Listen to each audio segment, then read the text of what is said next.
Cooker வச்சுட்டு எண்ணெய் ஊற்றிக்கலாம். எண்ணெய் காஞ்சதுமே 3 துண்டு பட்டை, 3 ஏலக்காய், 3 கிராம்பு, கொஞ்சமாக கல்பாசி, அப்புறமா பிரிஞ்சல் எடுத்துருக்கேன், அதை சேர்த்துடலாம். அவ்வளோதான், நல்லா பொரிஞ்சிருச்சு. அடுத்ததாக பெரிய வெங்காயம் 3,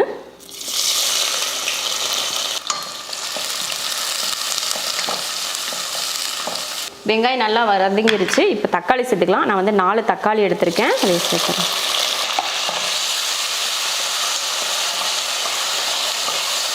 தக்காளி வதங்கினதுமே 1 ஸ்பூன் அளவுக்கு இஞ்சி பூண்டு பேஸ்ட், ஒரு 1.25 ஸ்பூன் கூட சேர்த்துக்கலாம். சேர்த்துட்டு வதக்கிடுவோம். இஞ்சி பூண்டு பேஸ்ட் போட்டதுக்கப்புறமா நான் வந்து காய் எடுத்திருக்கேன். 1 கேரட்டும், ஒரு 4 பீன்ஸு, அப்புறம் ஒரு காலிஃப்ளவர் பார்த்திங்கன்னா இந்த மாதிரி 1 கொத்து எடுத்து சின்னதாக வெட்டியிருக்கேன், அதையும் சேர்த்துக்கலாம்.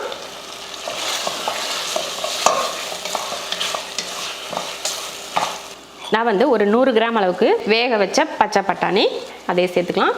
1 ஸ்பூன் அளவுக்கு மிளகாத்தூள், ஒரு 1/4 ஸ்பூன் அளவுக்கு கரம் மசாலா, 1/2 ஸ்பூன் அளவுக்கு மல்லித்தூள். அடுத்து புதினாவும் கொத்தமல்லியும் சேர்த்துடலாம். 3 பச்சை மிளகாய். இது எல்லாத்தையும் நல்லா வதக்கி விட்டுருவோம். ஒரு 2 ஸ்பூன் அளவுக்கு தயிர் சேர்த்துடலாம். அடுத்து பார்த்திங்கன்னா ஒரு 1/2 லெமனையும் புழிஞ்சிடலாம். புழிஞ்சிட்டு மொத்தமாக நல்லா வதக்கி விடுவோம்.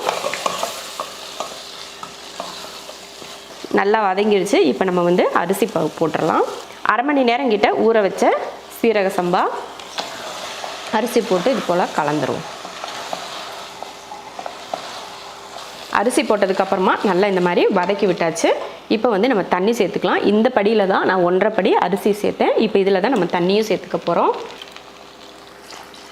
1, 1.5, தேவையான அளவுக்கு உப்பு சேர்த்து கலந்துருவோம். நல்லா கொதிச்சு வரட்டும். அதுக்கப்புறமா குக்கர் மூடி போட்டுக்கலாம். நல்லா கொதிச்சிருச்சு பாருங்கள்.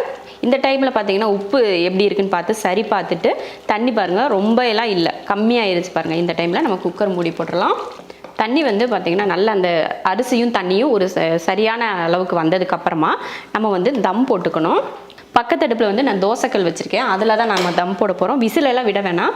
நம்ம குக்கர் மூடி போட்டுட்டு தூக்கி அதில் வச்சு ஒரு 20 நிமிஷத்துக்கிட்ட வச்சு வேக வச்சுட்டு அதுக்கப்புறமா நம்ம இறக்கிக்கிட்டால் போதும். தோசைக்கல் வந்து நல்லா சூடாயிருச்சு. இப்போ நல்லா சூடானதுக்கப்புறம் என்ன பார்த்திங்கன்னா சிம்மில் வச்சிடணும். நல்லா ஃபுல் சிம்மில் வச்சுட்டு அது வந்து ஒரு 20 நிமிஷத்துக்கிட்ட அது பாட்டுக்கு இருக்கட்டும். சூப்பராக பார்த்திங்கன்னா தம்லேயேவும் வெஜ் பிரியாணி ரெடி ஆயிடுச்சு. தண்ணி ஓரளவுக்கு இருக்கிறப்பயே நம்ம தம்மு வச்சாச்சு. அதனால் நல்லா அரிசியும் வெந்திருக்கு, நல்லா குழையாமலும் வந்திருக்கு.